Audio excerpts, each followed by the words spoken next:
지난번에 우리가 사사기를 하다가 말았죠. 사사기 1장을 믿음의 방패를 하다가 사사기를 했어요. 사사기의 문제는 사사기에만 있는 게 아니라 온 역사 가운데 다 있습니다.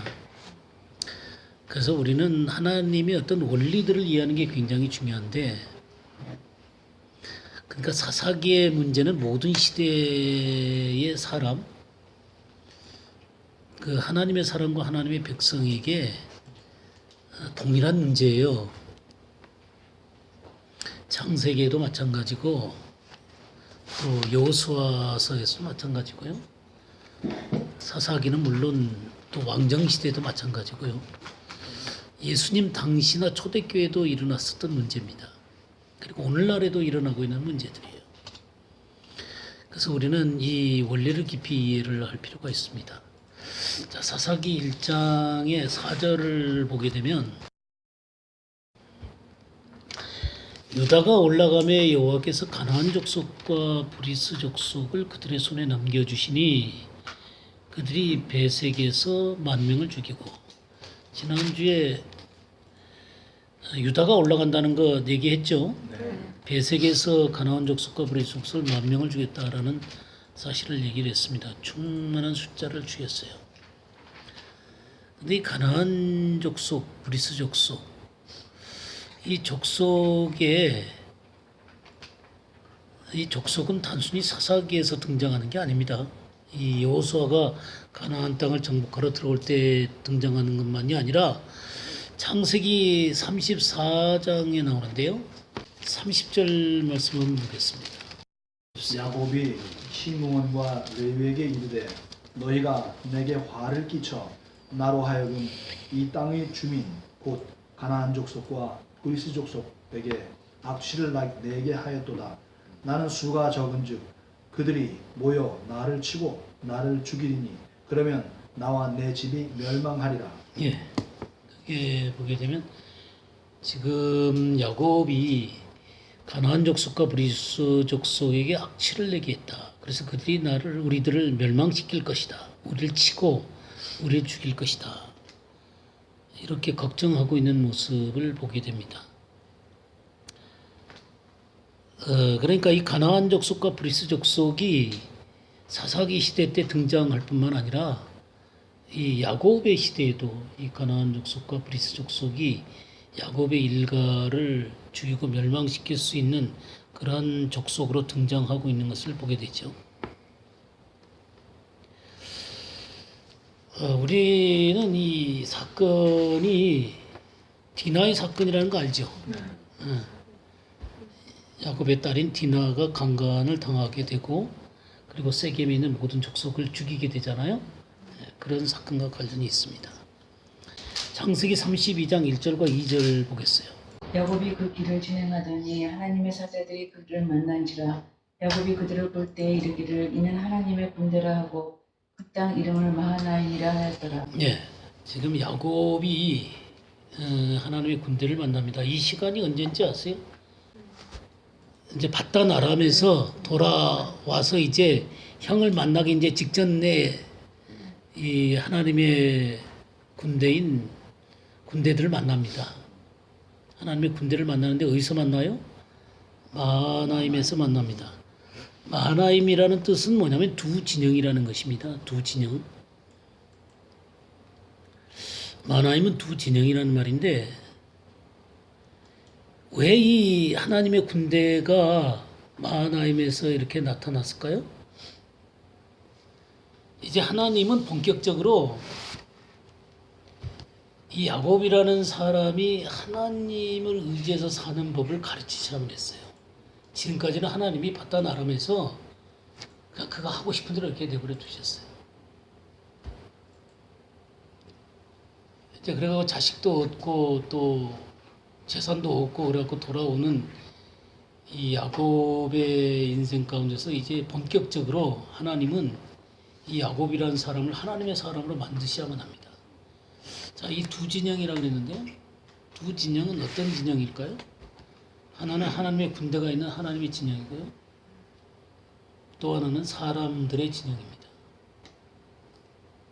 그래서 이제 하나님은 야곱에게 뭘 가르치기를 원하시냐면 하나님의 진영 속에 속하는 것을 가르치셔야 했어요. 그래서 하나님만 전폭적으로 의지하는 그런 그 하나님의 사랑으로 만들고 싶었습니다. 자, 근데 이제 드디어 누구를 만나게 돼요? 에서를 만나게 됩니다. 그러니까 에서를 만나게 되는 과정 아시죠? 예? 에서가 다가오니까 어떻게 해요? 7절에 보게 되면 야곱이 심히 두렵고 답답하여 자기와 함께한 동행자와 양과 소와 낙타를 두 떼로 나누고 그러면서 이제 그 속이 너무너무 답답한 것입니다. 왜 답답해요? 죽일까봐 두려운 거죠. 그러니까 이 형의 모든 축복을 가로채 가지고 속여갖고 도망갔잖아요. 이제 형을 대면해야 되는데 이제 너무너무 두려운 상황이 된 것이죠. 그래서 너무너무 답답했어요. 그래가지고 이제 인간적인 계교를 다 짜는 것입니다. 그러니까 이 저기 양떼, 소떼 다 이렇게 쭉 이제 보내고 또 보내고 또 보내고 이제 이 형이 선물이라 이거죠. 그러니까 형의 마음을 다 누그러뜨릴 때까지 계속 그리고 나서도 이제 또 어떻게 해요? 또 이제 나머지를 이제 두 대로 나눠가지고 하나는 이제 저기 저 레아와 또 그 실바와 그런 그 아이들 다 해놓고 또 하나는 라헬과 이제 그 요셉과 이렇게 딱 나눠놓고 그리고 그것까지도 다 보내죠. 그리고 야곱이 어디에 남아요? 야복강가에 남게 됩니다. 야복강가에 이제 혼자 남아요.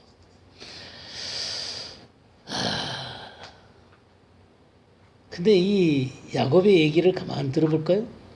9절 말씀 한번 읽어보세요. 9절, 32장 9절.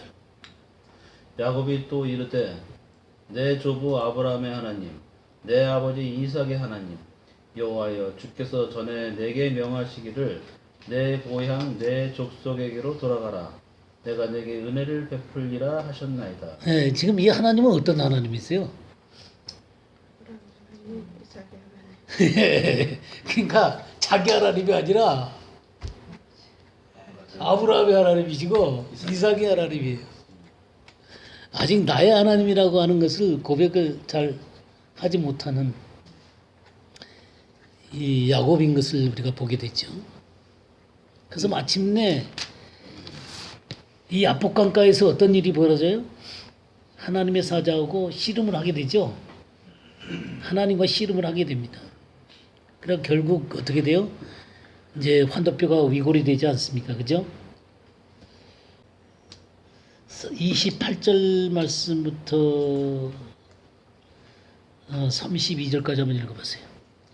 그가 이르되 내 이름을 다시는 야곱이라 부를 것이 아니요 이스라엘이라 부를 것이니 이는 내가 하나님과 및 사람들과 겨루어 이겼음이니라.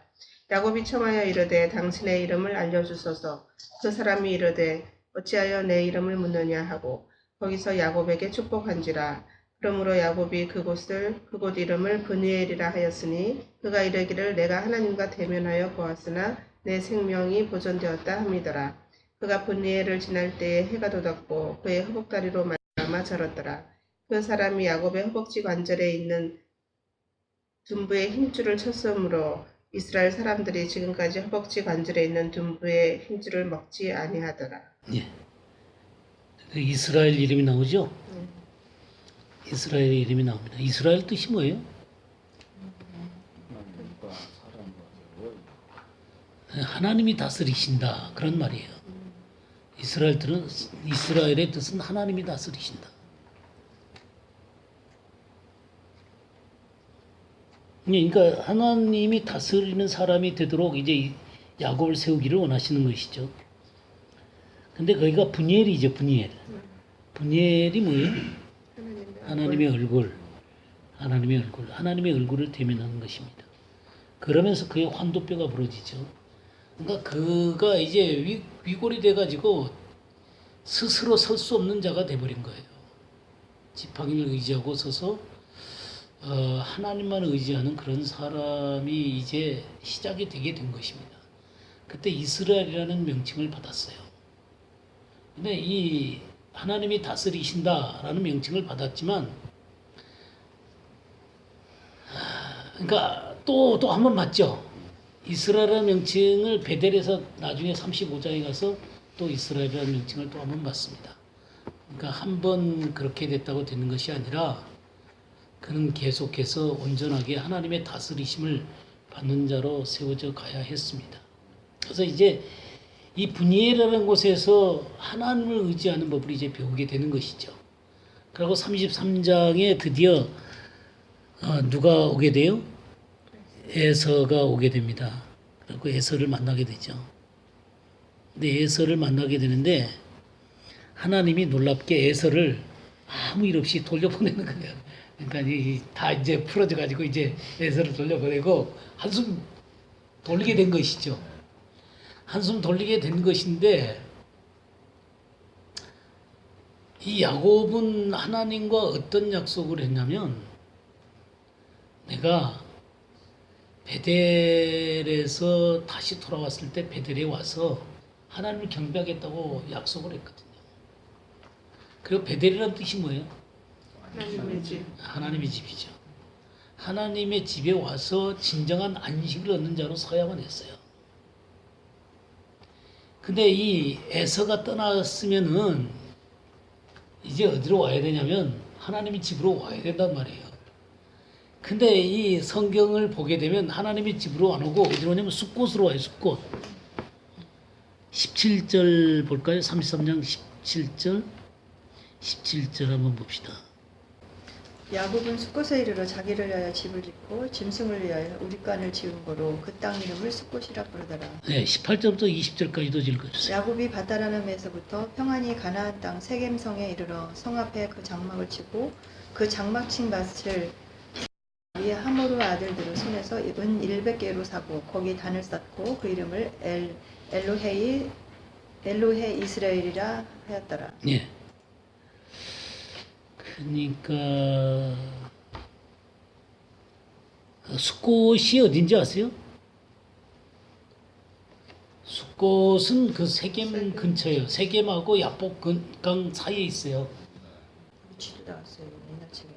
예. 옛날 책에는 지도 예, 세겜 근처고 또 저기 그 요단 저쪽이에요. 그러니까 요단 동편이에요. 요단 동편. 요단 동편이지만 어쨌든 세겜하고 굉장히 가까운 곳이에요. 그리고 야복강하고 한 3-4km 정도 떨어진 곳이에요. 이곳에다가 이 우릿간을 만들었어요. 그러다가 이제 어디로 오냐면 세겜에 땅을 사고 거기에 거주를 하게 됩니다. 근데 이 세겜이라는 땅의 이름이 뭐냐면 업계라는 말이에요. 업계. 쉐켐. 쉐켐이 업계입니다. 업계. 이 업계라는 이 쉐켐이라는 단어를 여러분들이 찾아보시면 알겠지만 짐을 져요. 짐을 집니다. 스스로 그 짐을 지면서 노역을 하는 그런 모습을 이 쉐켐이 나타내는 것입니다. 그러니까 하나님의 집에 들어와서 참다운 안식을 경험해야 될 이 야곱이 뭔가 하나님의 약속을 안 지키고 쉐켐 땅에 머물러 가지고 거기에 거주하고 있는 모습을 보게 돼요. 그 온전하게 하나님께 의지하기보다는 아직 스스로 힘으로 무엇인가를 하려고 하는 그런 자로서 아직까지 놓여 있는 모습을 보게 됩니다. 우리가 한번 볼까요? 창세기 28장 18절에서 22절 한번 보겠습니다. 야곱이 아침에 일찍이 일어나 베개로 삼았던 돌을 가져다가 기둥으로 세우고 그 위에 기름을 붓고 그곳 이름을 베델이라 하였더라. 이 성의 옛 이름은 루스더라. 야곱이 서원하여 이르되 하나님이 나와 함께 계셔서 내가 가는 이 길에서 나를 지키시고 먹을 떡과 입을 옷을 주시어 내가 평안히 아버지 집으로 돌아가게 하시오면 여호와께서 나의 하나님이 되실 것이요 내가 기둥으로 세운 이 돌이 하나님의 집이 될 것이요 하나님께서 내게 주신 모든 것에서 10분의 1을 내가 반드시 하나님께 드리겠나이다 하였더라. 예, 그 베델에서 기둥으로 그것을 세우고 말이죠. 이 돌이 하나님의 집이 될 것이다. 이렇게 하면서 하나님 앞에 베델로 돌아올 것에 대해서 이렇게 약속을 하는 모습을 보게 되죠. 그러니까 그는 온전히 뭔가 하나님하고 약속을 안 지키고 있는 모습을 우리가 보게 됩니다. 그러는 가운데 일어난 사건이 뭐예요? 바로 디나 사건이 일어나는 거예요. 하나님은 이 야곱을 온전하게 세우고 싶은데 이 야곱은 아직 온전하게 순종할 자세가 안 돼 있었어요.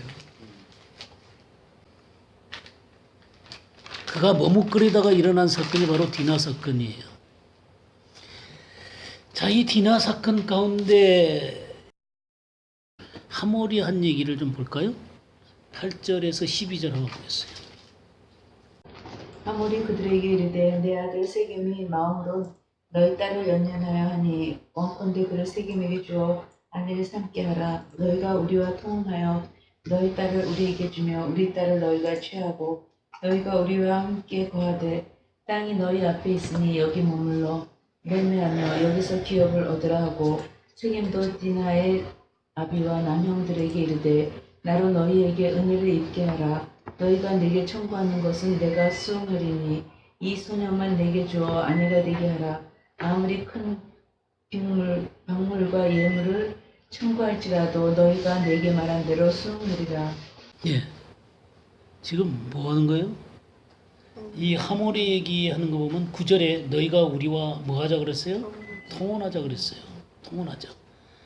이 믿음을 지키는 순결한 사람들이 아니라 이제는 이 세켐에 있는 사람들하고 통혼을 하는 것입니다. 그래서 10절에 뭐 해요? 매매해요. 그러니까 돈이 왔다 갔다 하는 거예요. 또 기업도 같이 나누는 거예요. 그러다 보면 어떻게 되겠어요? 순전한 믿음을 잃어버리고 세켐의 이 혼합된 믿음을 받아들이게 되는 것입니다. 그렇게 되면 하나님의 뜻도 잊어버리고 하나님의 백성으로서 온전히 선 길들이 막혀버리는 것입니다. 지금 이 가나안 족속과 브리스 족속은 이 세켐에 있는 이 사람들을 통해서 이 야곱의 이 순전함을 꺾어버리려고 지금 하고 있는 거예요. 14절 말씀을 보게 되면요. 야곱의 아들들이 그들에게 말하되 우리는 그리하지 못하겠노라. 할례받지 아니한 사람에게 우리 누이를 줄 수 없노니 이는 우리의 수치가 됨이라. 이 수치라는 말을 썼죠. 이 수치라는 말이 무슨 말이냐면 헤르파라는 말인데요. 이 헤르파는 발가벗겨지다예요. 발가벗겨지다. 영적 무장이 해제되어 버리는 것입니다. 그러니까 사단은 우리들한테 문제들을 통해서 뭐를 하려고 해요? 수치를 주려고 하는 것입니다. 무장 해제를 시키는 거예요. 그럼 영적 생명력이 사라지겠죠. 그러니까 많은 크리스찬이라고 하는 사람들이 수치 가운데 살고 있어요. 영적 무장이 해제된 가운데 영적인 능력을 다 잃어버리는 거예요. 요새 우리가 배우는 게 뭐예요? 하나님의 전신갑주죠. 하나님의 전신갑주를 우리가 배우는 이유가 뭐예요? 네, 영적 무장 때문에 배우는 거예요. 영적 무장 때문에. 주님의 승리한 자리 가운데서 그 승리를 당당히 선포하고 사단의 세력들을 부숴버리고 주님의 영광을 선포할 수 있는 자로 서기 위해서 우리들이 이 영적 무장을 배우는 거예요. 이 전신갑주를 우리가 입는 거예요. 근데 통혼을 하고 매매를 하고 기업을 같이 나누고 그렇게 되면 어떻게 되는 거예요? 네, 혼탁해지고 수치스러워지는 거예요. 영적 무장이 해제되는 것입니다. 그런데 어떻게 했어요? 이 레위하고 시므온이 어떻게 했어요? 할례 받으라 그래 놓고는 다 어떻게 해버렸습니까? 다 죽여버렸어요. 예. 25절부터 29절까지 한번 읽어보세요.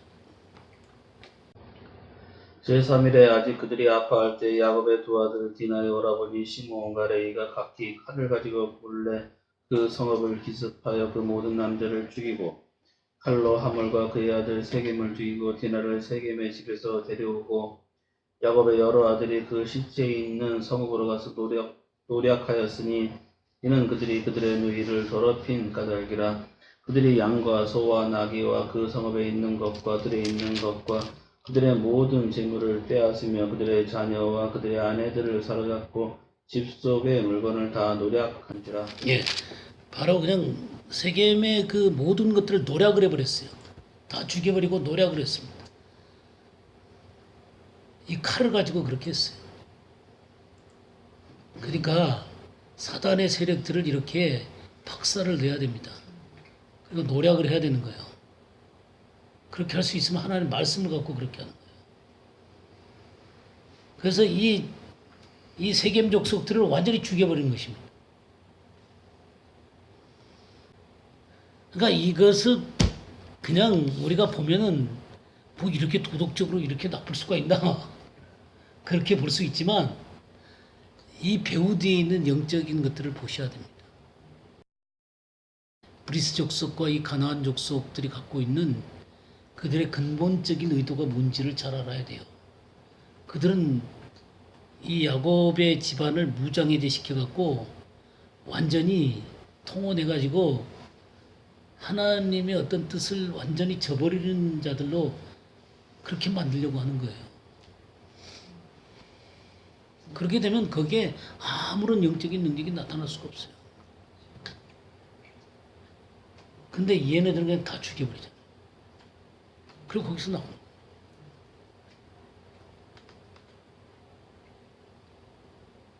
그래서 30절 보세요.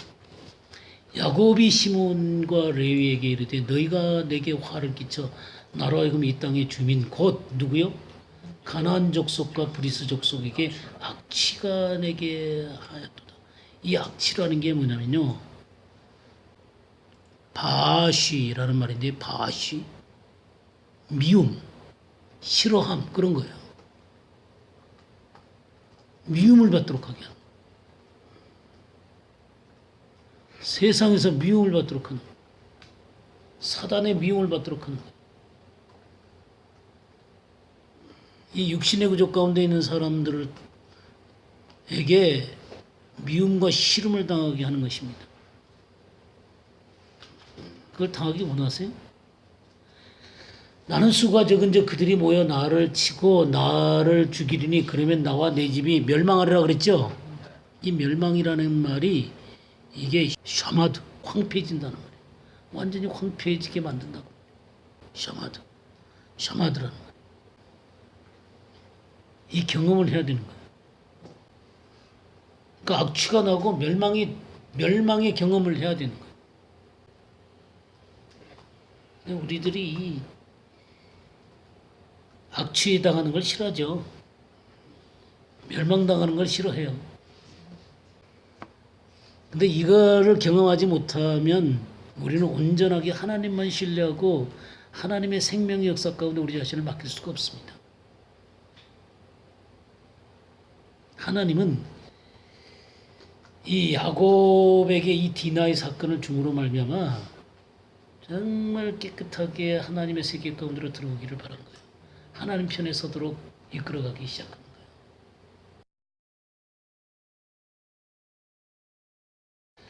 그냥 어떤 사건을 논리를 갖고 그냥 그거를 그대로 대입을 시키면 참 이상하게 느껴져요.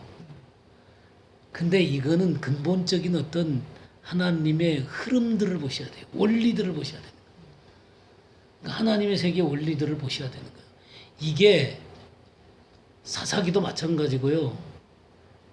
그러니까 이 어떤 하나님이 그 모형 가운데서 어떤 원리들을 주시려고 이런 것들을 보여주고 있는가를 보셔야지 이걸 그냥 논리적으로 따지다 보면요. 참 이상하게 보일 수가 있어요. 그 어떤 근본적인 하나님의 이 세상과 또 하나님의 백성과의 관계 가운데 하나님이 원리로 제시하고 있는 것들을 정확하게 이렇게 볼 수 있어야 돼요. 우리의 이 원리는 똑같아요. 창세기나 이 사사기나 현재 우리들도 마찬가지예요. 우리도 이 육신의 구조나 세상의 구조 속에 우리가 살고 있지만 이 방법대로 우리가 사는 거 아니다 이거예요. 이것이 깨트려지지 않으면 여기에서 우리 자신이 황폐해지고 정말 우리 자신이 시들어가고 우리 자신이 무너지지 않으면 하나님의 끝을 세울 수가 없어요.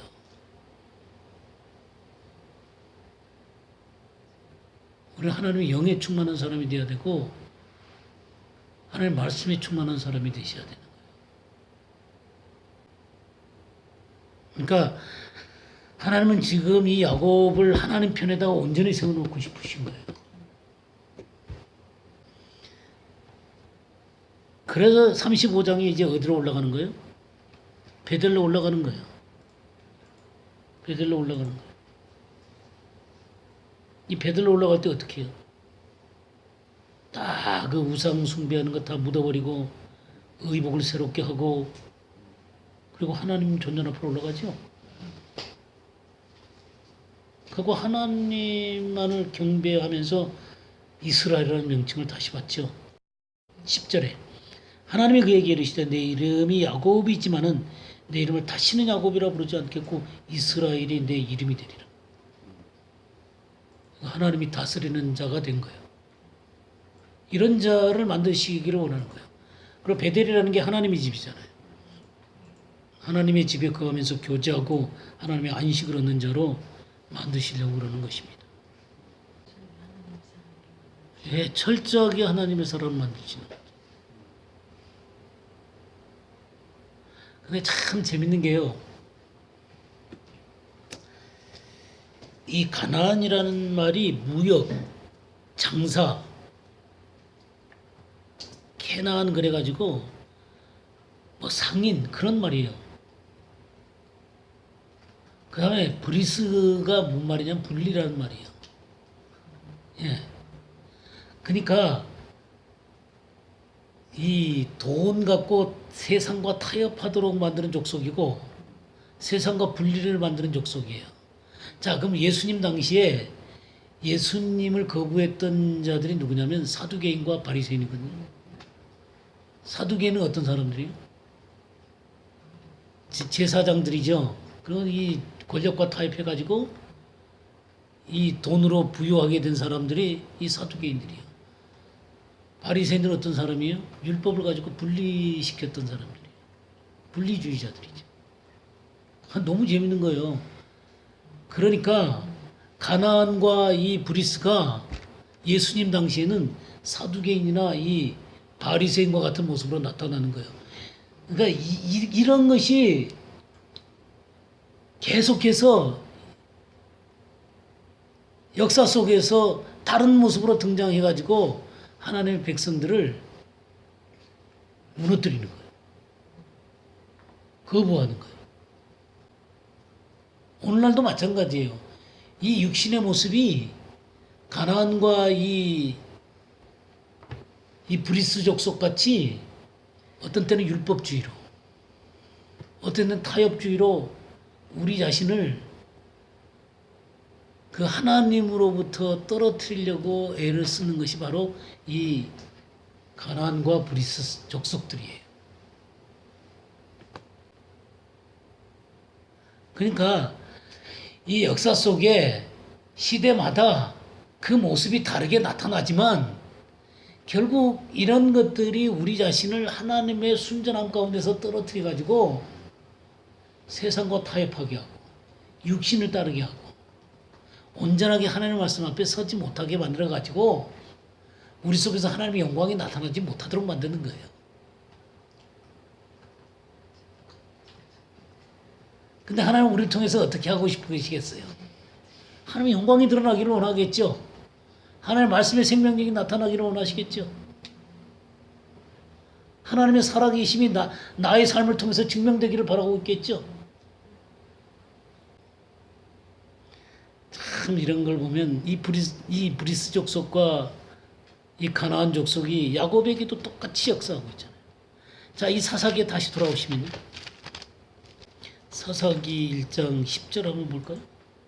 유다가 또 가서 헤브론에 거주하는 가나안 족속을 쳐서 세세와 아히만과 달메를 죽였더라.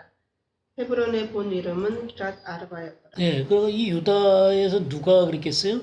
헤브론에 거주하는 가나안 족속을 친 사람이 갈렙이잖아요, 그죠? 네. 이 갈렙을 통해서 세세와 아히만과 달메를 죽였더라 그랬죠. 지난번에 세세와 아히만과 달메에 대한 얘기했죠. 세세가 뭐였어요? 하얀 네, 희다. 저기 그 회칠한 무덤과 같은 것이다 그랬죠. 아히만이 뭐라 그랬어요? 부분. 온전한 순종이 아니라 부분적으로 순종하는 거. 달메가 담이라 그랬죠. 이렇게 해서 하나님의 사람들이 온전하게 서지 못하고 이런 담벼락이나 또 이 이제 부분이나 아니면 이 위선적인 것들로 가려져 가지고는 온전하게 주님을 섬기지 않습니다. 순전함이 없는 거죠. 근데 지금 갈렙이 어떻게 했어요? 이걸 그냥 다 죽여버렸어요. 그래갖고 어디로 가서 헤브론으로 간 것이요. 교제의 자리로 가는 거예요. 연합으로 가게 된 거예요. 그러니까 이런 흐름들이 다 똑같다는 거예요. 자, 우리 11절 말씀부터 15절 한번 읽어보시죠. 거기서 나아가서 드빌의 거민들을 쳤으니 드빌의 본 이름은 기랴세벨이라. 갈렙이 말하기를 기랴세벨을 쳐서 그것을 취하는 자에게는 내 딸 악사를 아내로 주리라 하였더니 갈렙과 아우요 그나스의 아들인 므니엘이 그것을 취한 고로 갈렙이 그 딸 악사를 그에게 아내로 주었더라. 악사가 출가할 때에 그에게 청하여 자기 아비에게 밭을 구하자 하고 나귀에서 내림에 갈렙이 묻되 내가 무엇을 원하느냐. 가로되 내게 복을 주소서. 아버지께서 나를 남방으로 보내시니 샘물도 내게 주소서. 하매 갈렙이 일셈과 아랫셈을 그에게 주었더라. 네. 지금 첫 번째 사사가 나오는 거예요.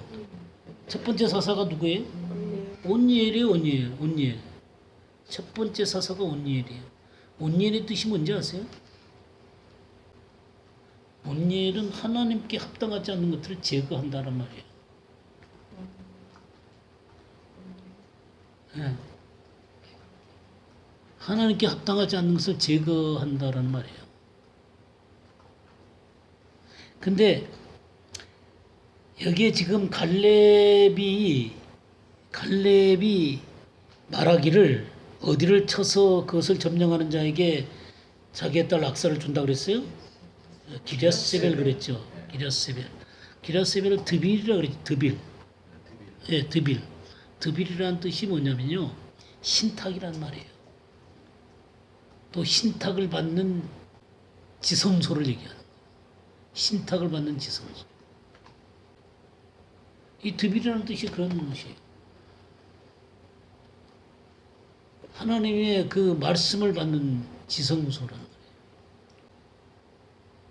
그 다음에 이 기랴세벨 그랬죠? 이게 기랴세펠이에요, 세펠. 세펠이 뭔지 알죠? 수정. 맞아요. 책. 네. 네, 세펠. 책의 마을이에요. 책의 마을이에요, 책의 마을. 예, 책의 마을. 진리가 있는 마을이에요. 그러니까 이런 참 이 장소나 사람들 이름을 이렇게 연구를 해보면 그냥 된 게 아니에요. 그냥 된 게 아니에요. 이곳을 점령해야 된다는 거예요. 그래야 사사가 되는 거예요. 진리의 말씀을 점령해야 되는 거예요. 어떻게 그렇게 유명해졌어요? 그러니까 이곳을 친 사람이 사사가 되는 거예요. 그래서 모든 여호수아 1장 8절이 뭐예요? 이 율법책을 내 입에서 떠나지 말게 하며 취하로 그것을 묵상하여 그 가운데 기록한 대로 다 지켜 행하라. 그러면 내 길이 평탄할 것이라. 내가 형통하리라고 그랬잖아요. 하나님의 말씀 앞에 서는 사람들이 형통한 거예요. 아까 그 디모데후서 3장 15절부터 17절도 마찬가지죠. 이 성경이 바로 구원에 이르는 지혜가 있게 한다 그랬잖아요. 그래서 모든 성경은 하나님의 감동을 주죠. 교훈과 책망과 바르게 함과 의로 교육하기에 유익하네. 이는 하나님의 사람으로 온전케 하며 모든 선한 일을 행하기에 온전케 하려 함이라 그래요. 그 하나님의 사람을 딱 쓰는 거예요. 이 진리의 말씀 가운데 서게 되는. 그래야 이 온니엘이 되는 거예요. 하나님 앞에 합당하지 않은 것들을 제거하고 하나님의 진리의 말씀 앞에 딱 선 사람이 바로 사사가 돼서 악을 처단하고 하나님 백성들한테 평화를 가져다 주는 거예요. 이 온니엘에 대한 얘기를 사사기 3장 한번 9절 한번 볼까요? 3장 9절. 이스라엘 자손이 여호와께 부르짖음에 여호와께서 이스라엘 자손을 위하여 한 구원자를 세워 그들을 구원하게 하시니 그는 곧 갈렙의 아우 그나스의 아들 온니엘이라. 예, 한 구원자 그랬죠. 한 구원자를 세워 그들을 구원하게 하시니 그는 곧 갈렙의 아우 그나스의 아들 온니엘이라. 한 구원자라고 그랬어요. 이게 아샤예요. 아샤. 예수하고 똑같은 단어예요. 예수하고 근원이 같은 단어예요. 아샤. 이게 똑같은 거예요. 어근이 다 똑같아요. 예수하고 똑같은 거예요. 예수하고. 그러니까 우리 이걸 아직 히브리어를 안 배우셔서 그러는데 이걸 히브리어를 배우면 이게 다 그렇게 변해요. 아시아는 구원하다. 예수와는 구원자. 메시아. 그러니까 사사가 되고 왕이 되고 구원자가 되는 거예요. 근데 이 사사가 되고 또 구원자가 되고 왕이 되는 이 사람에게 누구를 아내로 주는 거예요? 칼렙의 딸 악사를 신부로 주는 거예요. 그래서 이 악사가 바로 주님의 신부를 나타내는 거예요. 이 구원자의 아내가 되는 거예요. 그럼요. 이게 참 재밌어요. 이 악사를 한번 볼까요? 악사라는 말 자체가 뭐냐면 시장한다, 단장한다는 말이에요. 네, 단장이라는 의미가 있습니다. 너무 재밌죠?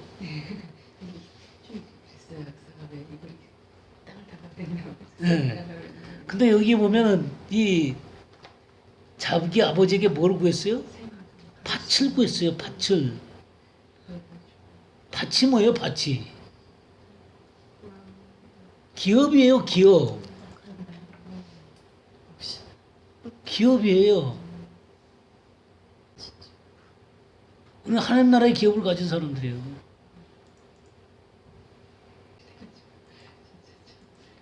너무 재밌죠? 그러니까 이 사사기를 그냥 평면으로 보게 되면 그냥 이야기에 불과해요.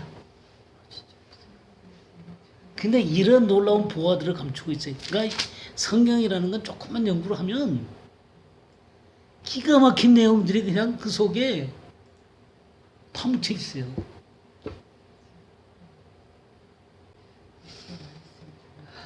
아까 아까 야곱 얘기도 하나님 편에 세우려고 하나님이 그렇게 역사하시는 거 보세요.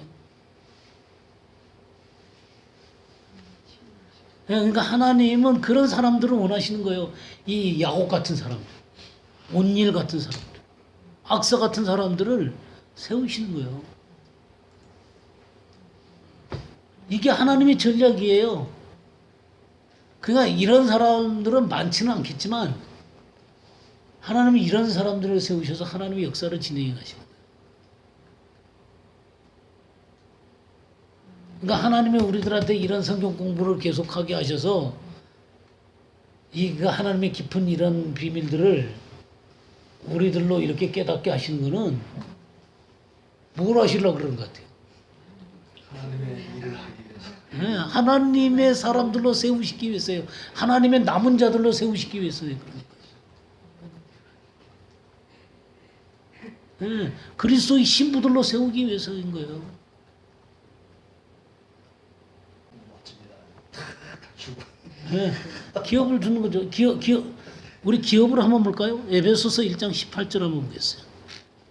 마음 눈을 밝히사 그의 부르심의 소망이 무엇이며 성도 안에서 그 기업의 영광의 풍성이 무엇이며. 예.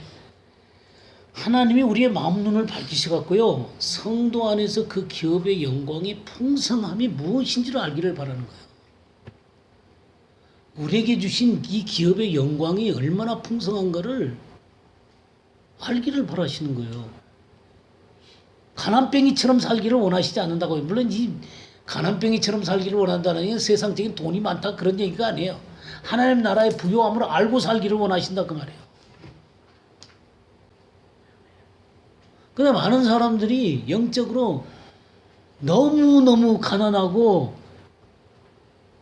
근데 이 진짜요 시편에 나오는 가난이라는 말이 아니라는 말이거든요. 아니. 정말요? 아니? 네, 아니에요. 나?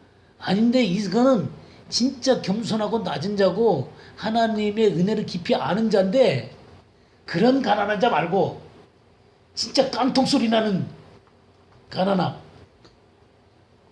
아무것도 모르는 무식쟁이들. 그 하나님의 말씀을 정말 모르는 그런 가난한 사람들로 너무너무 넘쳐나요. 그 아니가 그런 뜻이거든요. 근데 그런 아니 말고 심정이 가난한 그런 거 말고 진짜 영적으로 무지한 사람들. 말씀이라 그러면 깡통 소리밖에 안 나는 사람들. 그리고 깡통 소리는 나면 좋게 딴 것으로 가득 차 있는 사람들. 그러니까 하나님의 영광의 이 성도 가운데 주신 이 기업의 풍성함을 알아야 돼요. 그래야 누리지요. 갈라디아서 볼까요? 갈라디아서 3장을 한번 보겠습니다. 3장 23절에서 29절까지요. 믿음이 오기 전에 우리는 율법 아래 매인바 되고 계시될 믿음의 때까지 갇혔느니라. 이같이 율법이 우리를 그리스도께로 인도하는 초등교사가 되어 우리로 하여금 믿음으로 말미암아 의롭다함을 얻게 하려 함이라. 믿음이 온 후로는 우리가 초등교사 아래에 있지 아니하도다. 너희가 다 믿음으로 말미암아 그리스도 예수 안에서 하나님의 아들이 되었으니 누구든지 그리스도와 합하기 위하여 세례를 받은 자는 그리스도로 옷 입었느니라. 너희는 유대인이나 헬라인이나 종이나 자유인이나 남자나 여자나 다 그리스도 예수 안에서 하나이니라. 너희가 그리스도의 것이면 곧 아브라함의 자손이요 약속대로 유업을 이을 자니라. 예, 약속대로 유업을 이을 자니라 그랬죠. 근데 이 유업이라고 하는 게 믿음이 오고 계시가 와야 돼요. 그래야 이걸 아는 거예요. 23절에 뭐라 그랬어요? 믿음이 오기 전에 우리는 율법 아래 매인바되고 계시될 믿음의 때까지 갇혔다 그랬죠. 이 율법 속에서 감옥 속에 이 초등학문의 감옥 가운데 갇혀갖고는 하나님의 세계를 볼 수가 없는 거예요. 근데 하나님이 믿음을 주시고 계시를 열어서 우리 눈을 뜨게 하시면 그때서 하나님이 우리에게 이런 놀라운 것을 주셨구나 하고 안단 말이에요. 이 눈이 점점 밝아져야 된다고요. 밝아진 만큼 하나님의 세계가 보이는 거예요. 이 눈이 밝아야 온몸을 볼 수가 있는 거거든요. 근데 이 등불이 이 말 아래 이렇게 감춰져 있어. 대박 속에 감춰져 있어. 이 육신의 구조나 이 인간의 욕심이나 저기 혼적인 상호 가운데 딱 갇혀 있어. 그 혼탁해서 하나님 말씀이 안 열리는 거예요. 이게 깨지고 부서지고 제거가 돼야 하나님의 진리의 빛이 들어오죠. 말씀의 빛이 들어와야 우리 눈이 밝아지고 하나님의 세계가 보이는 거죠. 그래야 우리의 유업의 이 풍성함을 보는 거예요. 그러니까 영적으로 성숙해 갈수록 하나님의 세계가 보이는 거예요. 우리 육신이 제거되어져 가고 혼적인 사고가 자꾸 제거가 되고 이 바벨론적인 종교 생활들이 이렇게 무너져 가야지 맑고 순전한 주님의 신부처럼 진실함과 깨끗함으로 주님을 섬길 수가 있는 거예요. 그리고 하나님의 이 유업을 누릴 수가 있는 거예요.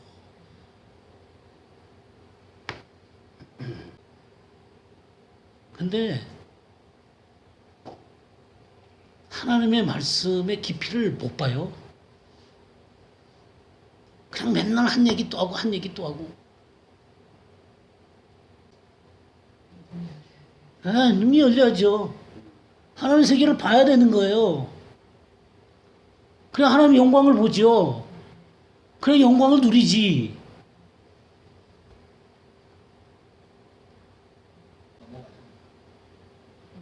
그게 뭐 논리적으로 맞네 안 맞네 뭐 편집했네 어쨌네.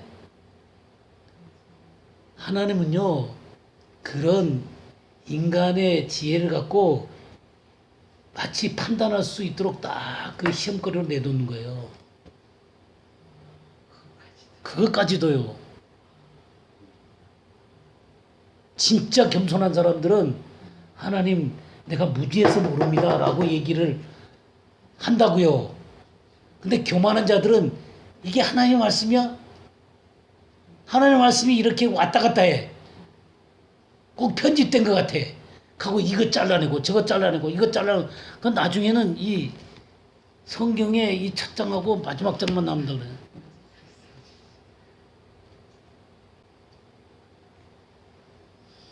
진짜 하나님은 자신한테 겸손한 자들에게 하나님의 세계를 열어주세요. 하나님의 말씀을 열어주세요.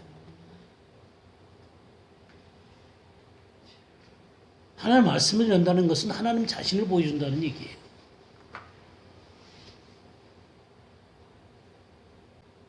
우리 갈라디아서 4장도 한번 볼까요? 4장 1절에서 7절. 내가 또 말하노니 유업을 이을 자가 모든 것의 주인이나 어렸을 동안에는 종과 다름이 없어서 그 아버지가 정한 때까지 후견인과 청지기 아래에 있나니 이와 같이 우리도 어렸을 때에 이 세상의 초등학문 아래에 있어서 종노릇하였더니 때가 차매 하나님이 그 아들을 보내사 여자에게서 나게 하시고 율법 아래에 나게 하신 것은 율법 아래에 있는 자들을 속량하시고 우리로 아들의 명분을 얻게 하려 하심이라. 7절까지. 너희가 아들임으로 하나님이 그 아들의 영을 우리 마음 가운데 보내사 아빠 아버지라 부르게 하셨느니라. 그러므로 내가 이후로는 종이 아니요 아들이니 아들이면 하나님으로 말미암아 유업을 받을 자니라. 예, 이 아들이 휘오스다 그런 얘기했었죠. 휘오스, 양자라는 말인데 장성한 아들이란 말이에요. 장성한 아들. 이 장성한 아들이 되기 전에는 이 어린 아이가 종과 다름이 없다 그랬잖아요. 그렇죠? 유업을 이을 자가 모든 것의 주인이나 어렸을 동안에는 종과 다름이 없어서 그 아버지의 정한 때까지 후견인과 청지기 아래에 있는 것처럼 이 초등학문의 때를 못 벗어나면요 그 안에 갇혀 있게 되는 거예요. 종처럼 사는 거예요. 이 눈이 밝아져서 하나님의 세계를 보고 장성한 아들로 성장되어야 되는데 그 온전한 하나님의 계시를 다 못 보고 그냥 갇혀 있는 거예요. 종처럼. 예, 부분밖에 모르는 거죠. 근데 우리 주님이 오신 중요한 이유는 우리를 그 율법에서부터 속량해가지고 하나님의 아들의 명분을 얻어서 그 기업의 풍성함을 알게 하시기 원하신 거거든요. 주님이 그런 우리에게 믿음을 주시고 주님이 나타나셔서 주님의 그 계시를 보여주시고 눈을 열어주셨을 때 우리 하나님의 세계를 보게 되는 거예요. 근데 우리의 시야가 늘 우리의 혼적인 사고나 이 육신에 갇혀가지고는 우리 욕심, 세상 욕심에 갇혀갖고 또 우리 종교 생활의 이 렛들에 갇혀갖고 순전한 마음으로 하나님을 못 보는 거예요. 그게 갇혀 있는 거죠. 눈이 어두우면 온몸이 어둡다 그랬죠. 하나님의 세계를 못 보니 온몸이 어두울 수밖에요. 하나님 우리가 기업을 누리기를 원하신다. 그 기업을 주시기를 원하신다. 왜 악사가 이 밭을 구한 거예요? 밭을. 하나님 나라를 구한 거예요. 그래서 어떻게 했어요? 이르되 내게 복을 주소서. 아버지께서 나를 남방으로 보내시니 이 남방이라는 게 굉장히 중요한 말이에요. 남방. 남방이 네게브예요. 네게브. 네게브 사막 알죠? 남방이 네게브예요. 네게브. 여러분들이 남방 찾아보시면 네게브라고 나올 거예요. 네게브인데 이 네게브라는 뜻이 뭔지 아세요? 바싹 마르다예요. 바싹 마르다. 주님의 신부가 되려면요 바싹 말라야 돼요. 정말 주님의 신부로 성장하려면요 우리의 이 세상적인 것이 바싹 말라야 됩니다. 우리 육신이 바싹 말라야 돼요. 아까 황폐한다는 말 나왔죠? 황폐해져야 돼. 자신이 황폐해져야 돼. 진짜 황폐해지기 원하세요?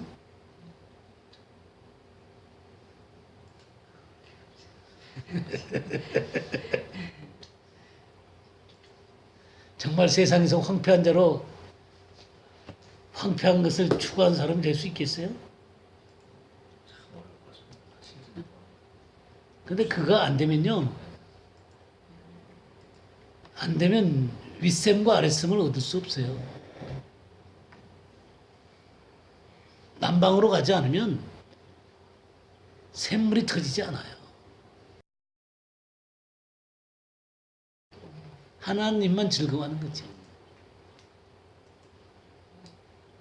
우리가 하나님의 말씀을 지금까지 봤잖아요. 보면서 하나님 한 분이 모든 것이다라는 걸 알잖아요. 그죠? 근데 우리는 자꾸 하나님 옆에다가 바알을 자꾸 세우려고 그래요. 자꾸 바알을 세우려고. 끊어내버려야 돼요. 우리 열매가 익다 그럴 때 열매가 익는다는 거 세 가지 단어 있다는 거 제가 얘기 드렸죠? 예? 한번 다시 한번 볼까요? 우리 요한계시록 14장 보겠어요? 14장 14절에서 16절을 한번 보겠어요. 또 내가 보니 흰 구름이 있고 구름 위에 인자와 같은 이가 앉으셨는데 그 머리에는 금 면류관이 있고 그 손에는 예리한 낫을 가졌더라. 또 다른 천사가 성전으로부터 나와 구름 위에 앉은 이를 향하여 큰 음성으로 외쳐 이르되 당신의 낫을 휘둘러 거두소서. 땅의 곡식이 다 익어 거둘 때가 이르렀음이니이다 하니 구름 위에 앉으신 이가 낫을 땅에 휘두르매 땅의 곡식이 거두어지는지라. 예, 이 곡식은 알곡이죠. 알곡인데 여기에 익었다는 말이에요. 크세노이아라는 말이에요. 크세노이아. 이 크세노이아는 성숙하다는 말도 있는데 마르다, 시들다 그런 뜻이에요. 아니, 성숙하다는 거 마르다고 시들다고 어떻게 연결이 돼요?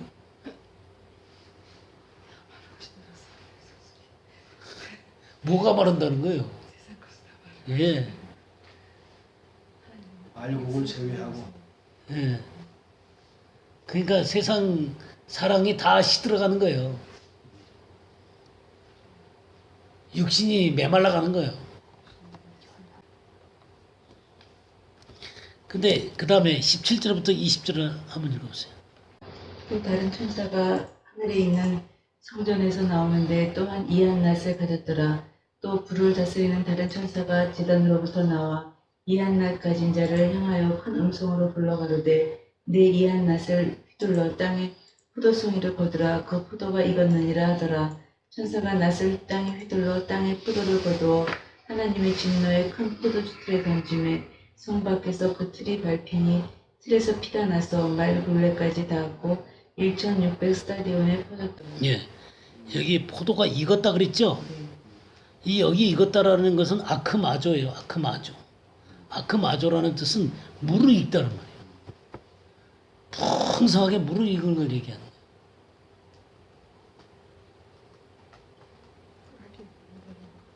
예, 이게 뭐냐면 세상에 있는 것들로 물을 익는 거예요. 세상에 있는 모든 것이 육신의 정욕과 안목의 정욕과 이생의 자랑이라고 그랬잖아요. 육신의 정욕과 안목의 정욕과 이생의 자랑이 풍성하게 물을 익는 거예요. 그냥 번성하는 거예요, 세상에서.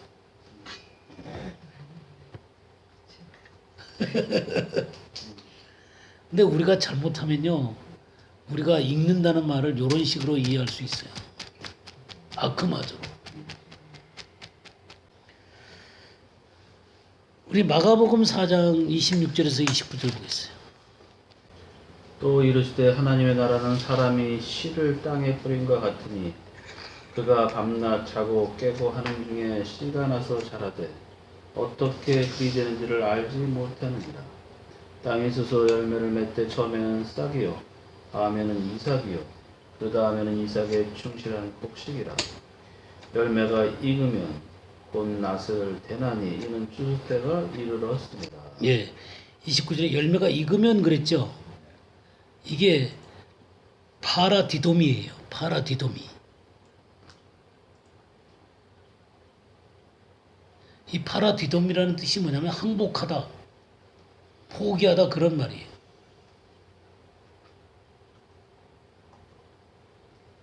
또 넘겨지다, 팔리다 그런 말인데요. 너무 신기하더라고. 이 저기 그 열매가 익었다는 말이 그런 말이라는 게 너무 신기하더라고. 그래서 여러 군데를 찾았는데 우리 마태복음 26장 2절 한번 볼까요? 너희가 아는 바와 같이 이틀이 지나면 유월절이라 인자가 십자가에 못 박히기 위하여 팔리리라. 이 팔리리라가 파라디돔이에요. 그러니까 십자가에 넘겨지기 위해서 팔리는 거예요. 26장 15절도 한번 보시죠. 내가 예수를 너희에게 넘겨주리니 얼마나 주려느냐 하니 그들이 은 30을 달아주거늘. 예수를 너에게 넘겨준다. 이 죽음에 넘겨주도록 넘겨주는 게 바로 파라디돔이에요. 신기하죠? 그럼 마태복음 27장 26절도 한번 보시죠. 이에 바라바는 저에게 놓아주고 예수는 채찍질하고 십자가에 못 박히게 넘겨주니라. 넘겨주니라. 십자가에 못 박히게 넘겨주니라. 이게 파라디돔이에요. 그러니까 이렇게 그 육신이 막 무르익는 거예요. 이거는 아크마조라고 그랬죠. 이렇게 무성한 사람들이 있어요. 이건 악으로 익은 거예요. 주님이 심판으로 나가는 거예요. 근데 이게 이제 조금 이거 크세노이야. 점점 메말라가는 거예요. 이 육신의 것들이 메말라가고 진정한 영적인 것들이 살찌는 것. 이게 바로 크세노이아예요. 곡식으로 이어가는 거죠. 그리고 완전히 파라디도미로 가는 거예요. 십자가로 넘어가는 거예요. 그게 완전한 그렇게 넘어갔을 때 충실한 곡식이라고 그랬죠. 충실한 곡식. 마가복음 그 4장에 충실한 곡식이라고 그랬죠. 예, 28절에 충실한 곡식. 이 충실한 곡식이라는 것이 이제 플레레스예요. 플레레스. 이 충실한 말이 플레레스예요. 가득 찬. 이게 플레도라는 말에서 나온 거예요. 가득 채우다, 완수하다, 뭐 그런 의미예요. 우리가 성령 충만하다 그랬죠? 성령 충만하다 그럴 때 이 플레도라는 단어를 쓰는 거예요. 성령으로 가득 차다라는 거예요. 그리고 누가복음 5장 7절 한번 볼까요? 누가복음 5장 7절. 이에 다른 배에 있는 동무들에게 손짓하여 와서 도와달라 하니 그들이 와서 2배의 채움에 잠기게 되었더라. 뭘로 2배 채웠어요? 고기로 채웠죠? 그리고 가라앉을 정도로 이 2배 가득 채운 이것을 보고 플레도라 그러는 거예요. 하나만 더 보죠. 누가복음 21장 22절 한번 보겠습니다. 이 날들은 기록된 모든 것을 이루는 형벌의 날이니라. 네, 이 날들은 기록된 모든 것을 이루는, 모든 기록된 것이 완전히 이루어지는 형벌의 날이에요. 그러니까 완전히 완수되고 끝나는 날이에요.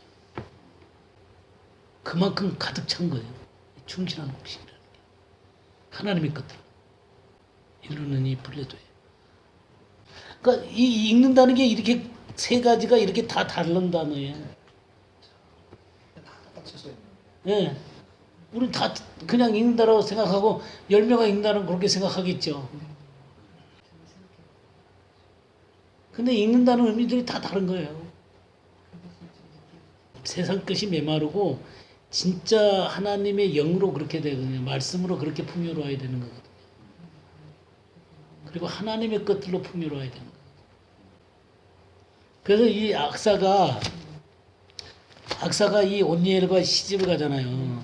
신부로 이 온니엘과 신부가 되는 거예요. 근데 이 악사가 구한 게 뭐냐면 또 샘물을 구했죠.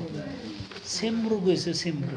이 남방의 이 황폐한 곳으로 나갔기 때문에 이 바싹 마르는 곳으로 갔기 때문에 진정한 샘물을 얻게 되는 거예요. 예, 하나님의 생수가 터집니다.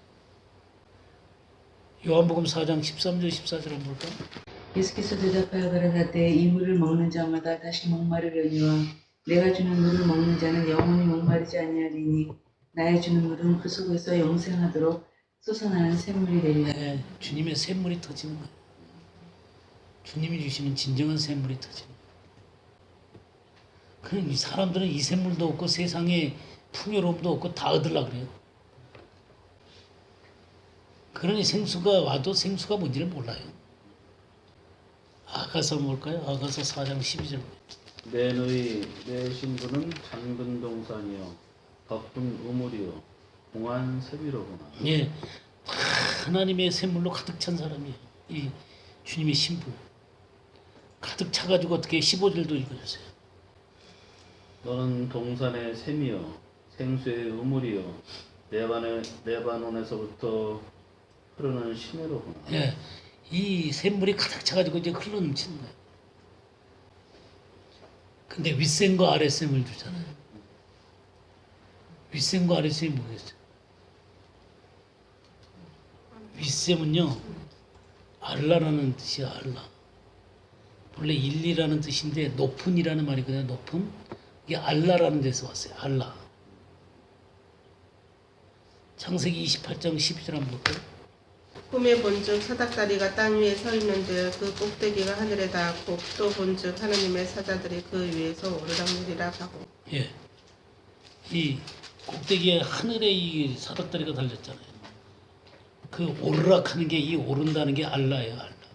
그 하늘 꼭대기까지 오르는 거예요. 그러니까 윗샘은 하늘의 샘이에요, 하늘의 샘. 이 아랫샘이라고 할 때요. 이 아랫샘은 타흐티거든요. 타흐티.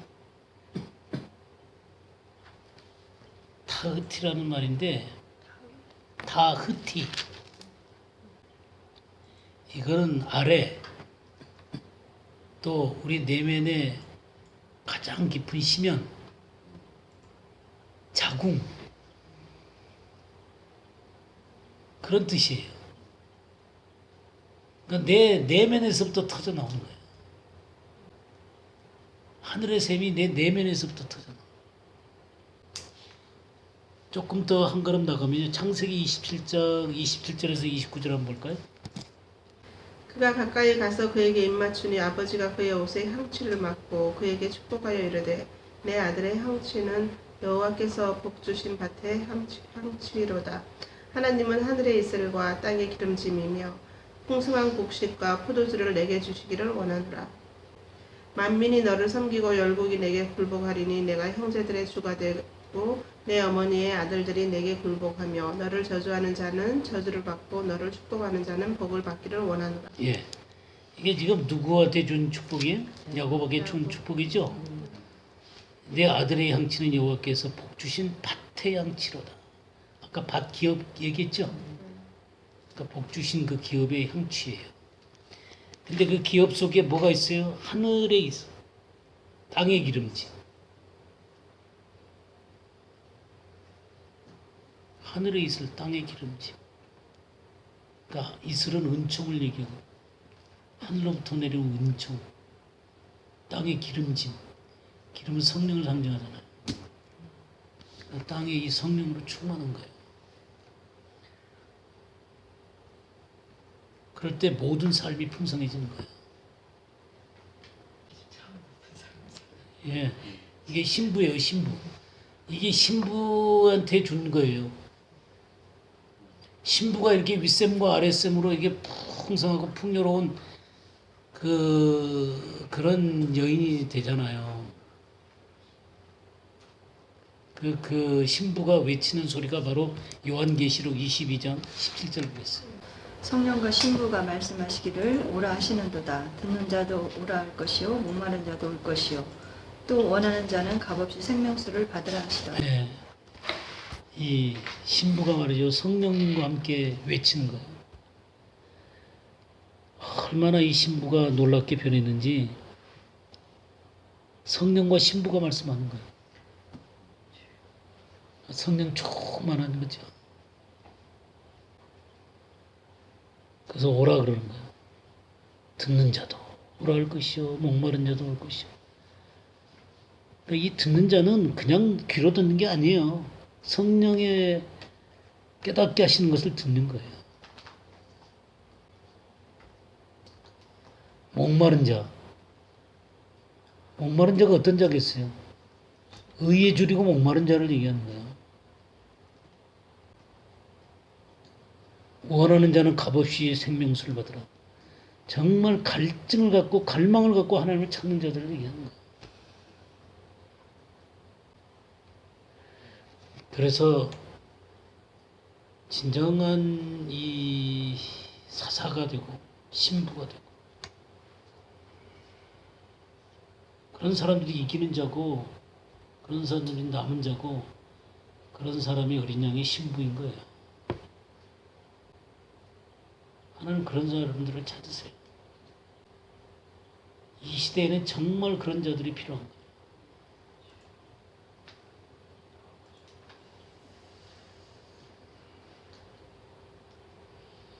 네, 오늘은 여기까지 하죠.